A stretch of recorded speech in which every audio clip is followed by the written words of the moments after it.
உறவுகள் இருந்தாலும் 2 உறவுகளில் எது அதிகம்? இதுல ஒரே ஒரு கருத்து மட்டும்.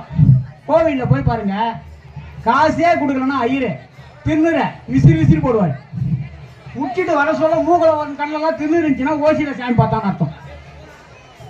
10 ரூபா எடுத்து பாரு, ஐயரு கிட்ட வருவாரு. 50 ரூபா கொடுத்து பாரு, ஐயரே உண்ணாண்ட வருவாரு.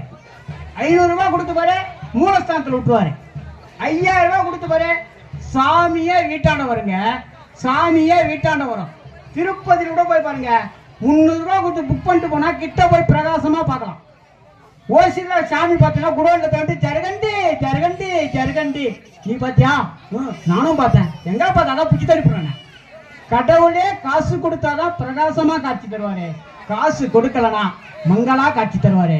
அப்படிப்பட்ட பணத்தை வெளிநாடுகளிலும் இராணுவத்திலும் சென்று சம்பாதிப்பவர்கள் ஆண்கள். ஒண்ணே பணத்தை சம்பாதிப்பவர்கள், 2வது பக்தி. திருவிழாவை நடத்துபவர்கள் ஆண்கள், குடமுழுக்கு விழாவை நடத்துபவர்கள் ஆண்கள்.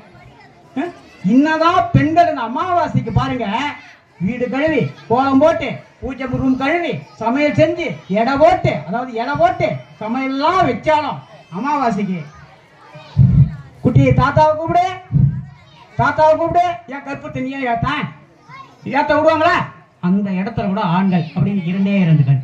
இந்த பக்கம் பெண்களுக்கு 1ஆம் மாதம் உதிரம் கலந்து, 2ஆம் மாதம் இதுவென தெரிந்து, 3ஆம் மாதம் முழுதும் அறிந்து, 4ஆம் மாதம் மங்காய் தின்று, 5ஆம் மாதம் பல சோறு உண்டு, 6ஆம் மாதம் இடுப்பது போக, 7ஆம் மாதம் இழப்பது போக, 8ஆம் மாதம் சிலமுன் அழுது, 9ஆம் மாதம் பலமுன் அழுது, 10ஆம் மாதம் கதறி கதறி பதறி பதறி ஒரு பிள்ளையை பெற்றெடுக்கிறாரு தாய்.